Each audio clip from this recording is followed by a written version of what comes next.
Hello അസ്സാം വലൈക്കും. അപ്പോൾ നമ്മളിന്നുള്ളത് അസർബൈജാനിലെ നിസാമി സ്ട്രീറ്റിലാണ്. So once again welcome to Odyssey. അപ്പോൾ നമ്മൾ നടക്കുന്ന ഒരു ടൈമിൽ ലെഫ്റ്റ് സൈഡിലായിട്ട് ഒരു ഫ്ലവർ ഷോപ്പ് കണ്ടു. It's really beautiful. അപ്പോൾ നമ്മൾ ആ ഒരു പോയ ടൈം എന്ന് പറയുന്നത് ലാവൻഡർ സീസൺ കൂടിയായിരുന്നു. ഫ്ലവേഴ്സൊക്കെ ആ ഒരു ബ്ലൂമിങ് ടൈമിലാണ് നമ്മൾ പോയത്. അപ്പോൾ നിങ്ങൾ ആ ടൈമിൽ പോവുകയാണെങ്കിൽ ഒരുപാട് ഫ്ലവേഴ്സൊക്കെ കാണാൻ സാധിക്കും. വെറൈറ്റീസ് ഓഫ് ഫ്ലവേഴ്സ് ഇവിടെ ഉണ്ട് കേട്ടോ. അപ്പോൾ പുറത്തിറങ്ങിയപ്പോൾ കാണുന്നൊരു വൈബ് എന്ന് പറയുന്നത് ഗംഭീര വൈബാട്ടോ. ഒരുപാട് ആൾക്കാർ, ലൈറ്റ്സ്, ഒരുപാട് കിസൈൻസ് ഒക്കെ നമുക്ക് എൻജോയ് ചെയ്യാൻ പറ്റുന്ന ഒരു ടൈമാണ്. അപ്പോൾ നമ്മൾ പോകുന്ന ഒരു ടൈമിലാണ് ഈ ഒരു ചിനാർ എന്ന് പറഞ്ഞ ഒരു സ്വീറ്റ് ഷോപ്പ് നമ്മുടെ കണ്ണിൽ പെട്ടത്.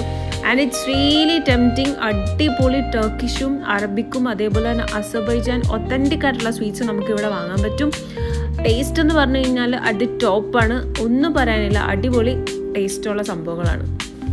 അപ്പോൾ എല്ലാവരും ഇവിടെ വരുവാണെങ്കിൽ ഷിനാൽ സ്വീറ്റ്സിൽ നിന്ന് സ്വീറ്റ്സ് വാങ്ങുക. ജസ്റ്റ് സാമ്പിൾസ് എങ്കിലും ട്രൈ നോക്കുക. സാമ്പിൾസ് ഇല്ലയെന്നാണ് തോന്നുന്നത്. അപ്പോൾ ജസ്റ്റ് നിങ്ങൾ വാങ്ങി ടേസ്റ്റ് ചെയ്യുക. കാരണം ഓരോ കൺട്രിയിലും പോകുമ്പോൾ അവിടുത്തെ ഡിഷസ് എന്ന് പറയുമ്പോൾ വളരെ ഇൻട്രസ്റ്റിംഗ് ആയിട്ടോ കഴിക്കാൻ.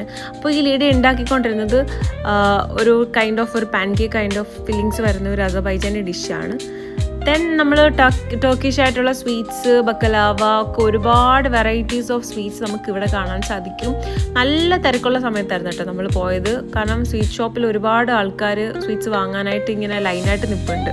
അപ്പോൾ ഇതൊക്കെ ടർക്കിഷ് സ്വീറ്റ്സ് ആട്ടോ. അപ്പോൾ നമ്മൾ ജസ്റ്റ് സ്വീറ്റ്സ് ഒക്കെ ഒന്ന് കണ്ടു ബൈ ചെയ്ത് നമ്മൾ അവിടെ നിന്ന് ഇറങ്ങുകയാണ്. അപ്പോൾ ഇവിടുത്തെ ഒരു ക്ലൈമറ്റ് എന്ന് പറയുന്നത് വളരെ സൂതിങ് ആയിട്ടുള്ളൊരു ക്ലൈമറ്റാണ്. നമുക്ക് ജസ്റ്റ് ഫാമിലി ആയിട്ടും ഇപ്പോൾ മക്കളൊക്കെ ഉണ്ടെങ്കിൽ കുട്ടികളായിട്ടൊക്കെ നടക്കാൻ പറ്റുന്ന ഒരു അടിപൊളി, എന്താ പറയുക, നല്ലൊരു വൈബായിട്ടുള്ളൊരു സ്ഥലവും ക്ലൈമറ്റും ഒക്കെ ആട്ടോ. എല്ലാവരും ഇവിടെ പോയി നോക്കണം. പിന്നെ ഞാൻ മെൻഷൻ ചെയ്തിരിക്കുന്നത് നല്ലൊരു റെസ്റ്റോറൻ്റ് ആട്ടോ, ഇന്ത്യ ഗേറ്റ് എന്ന് പറഞ്ഞിട്ട് ഒരു ഇന്ത്യൻ റെസ്റ്റോറൻ്റ് ആണ്. സ്പെഷ്യലി പറയാനാണെങ്കിൽ അവിടുത്തെ ചായ എനിക്ക് ഒത്തിരി ഇഷ്ടപ്പെട്ടു. നല്ല ടേസ്റ്റുള്ള ചായ ആയിരുന്നു കേട്ടോ. നല്ല ക്രീമി ടേസ്റ്റ് ഒക്കെയുള്ള ആൾക്കാർക്ക് ഭയങ്കരമായിട്ട് ഇഷ്ടപ്പെടും. പിന്നെ അതേപോലെ തന്നെ ഒരുപാട് റെസ്റ്റോറൻറ്റ്സ് ഉണ്ട് കേട്ടോ. ചുറ്റിനും ഒരുപാട് റെസ്റ്റോറൻറ്റ്സ് ഉണ്ട്. അപ്പോൾ ഇവിടെ നമ്മളിങ്ങനെ എൻ്റർടൈൻ ചെയ്യാനായിട്ട് ഒരുപാട് സംഭവങ്ങളൊക്കെ ഉണ്ട് കേട്ടോ. അപ്പോൾ നമ്മളവർക്ക് കൈക്ക് കൊടുത്തു. അങ്ങനെ ജസ്റ്റ് വീണ്ടും നമ്മുടെ യാത്ര തുടങ്ങി. അപ്പോൾ ആരും ജാക്കറ്റ് എടുക്കാൻ മറക്കണ്ട. ഈ ഒരു ടൈമിൽ പോവുകയാണെങ്കിൽ ജാക്കറ്റ് മസ്റ്റാണ്.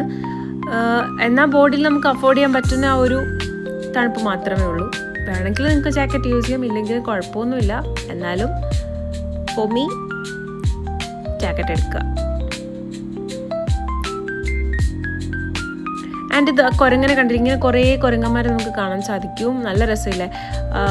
സത്യം പറഞ്ഞാൽ ഞാനിതിനെ പ്രൊമോട്ട് ചെയ്യുന്നില്ല, കാരണം ഇതൊരു ആനിമൽ ക്രൂവൽറ്റിയാണ്. I don't support this. Because നിങ്ങളൊന്ന് ആലോചിച്ച് നോക്കിയേ, കാട്ടിൽ അത്രയും റിലാക്സ് ആയിട്ട് വളരേണ്ട ആനിമൽസിനെ പിടിച്ച് ക്ലോത്ത്സ് ഒക്കെ ഇടിപ്പിച്ച് അവരെ ശ്വാസം മുട്ടിച്ച് ഓരോന്ന് പഠിപ്പിച്ചെടുക്കുക എന്ന് പറയുന്നത് ഐ ഡോണ്ട് സപ്പോർട്ട് ദിസ്.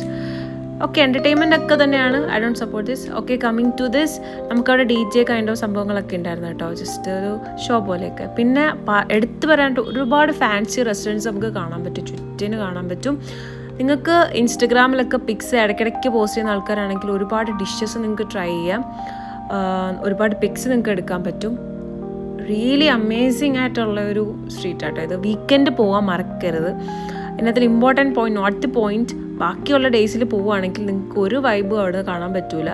ഒരുപാട് ആൾക്കാരെ കാണാൻ പറ്റും, പക്ഷേ ആ ഒരു വൈബ് നിങ്ങൾക്ക് കിട്ടണമെങ്കിൽ just go to weekend time.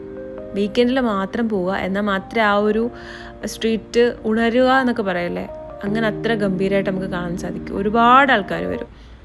പിന്നെ ജസ്റ്റ് ഒരു മ്യൂസിക് ഇൻസ്ട്രുമെൻറ്റ്സ് ഒക്കെ വെച്ചിട്ട് ആൾക്കാർ ഇങ്ങനെ സൈഡിലായിട്ട് ഇരിപ്പുണ്ട്. ജസ്റ്റ് എനിക്ക് തോന്നിയിട്ടുള്ളത് ഇതൊരു യൂറോപ്യൻ ആൻഡ് ലൈക്ക് ഒരു ടർക്കിഷ് ഒരു മിഡിൽ വരുന്ന ഒരു കൺട്രിയാണിത്. രണ്ട് കൾച്ചർ നമുക്കിവിടെ കാണാൻ സാധിക്കും. ബിൽഡിങ്സ് ഒക്കെ മോസ്റ്റ്ലി ഒരു യൂറോപ്യൻ ടച്ച് തന്നെയാണ്.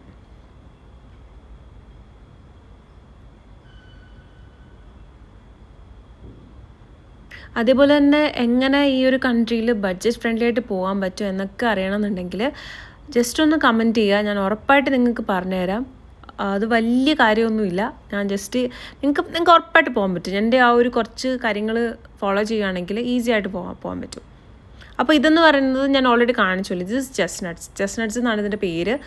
And it's good. അത് ടർക്കിയിലൊക്കെ കൂടുതലും കണ്ടുവരുന്ന ഒരു കൈൻഡ് ഓഫ് സംഭവമാണിത്. ആൻഡ് ഇവിടെ വെച്ച് എന്താ പറയുക, ഈ ഒരു കുട്ടീനെ കണ്ടു. എനിക്ക് ഭയങ്കര ഇഷ്ടമാണ്. ജസ്റ്റ് ചാടി കയറിയിട്ട് നമ്മുടെ എന്താ ഒരു പോസിറ്റീവ് വൈബ് തരിക എന്ന് പറയത്തില്ലേ. She's so happy. And then ഒരുപാട് സ്വീറ്റ്സ്, ഇതൊക്കെ കോൺസ് ആട്ടോ. അവരുടേതായിട്ടുള്ള ഒരുപാട് സ്ട്രീറ്റ് ഫുഡ് നമുക്കിവിടെ കാണാൻ പറ്റും. അപ്പോൾ നമ്മുടെ വീഡിയോ തീരാൻ പോവുകയാണ്. അപ്പോൾ എല്ലാവരും സബ്സ്ക്രൈബ് ചെയ്യുക, ഷെയർ ചെയ്യുക, ലൈക്ക് ചെയ്യുക. ബായ്.